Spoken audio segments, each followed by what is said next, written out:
The challenges with VPNs are well understood by now.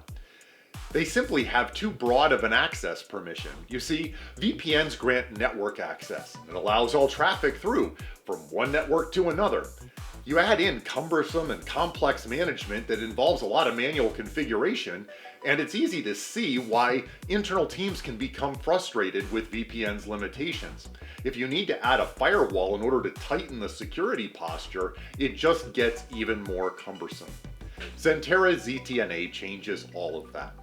It begins with least privilege access control, where users can only get to specified resources. There's no generic network access. Then, you add in continuous verification.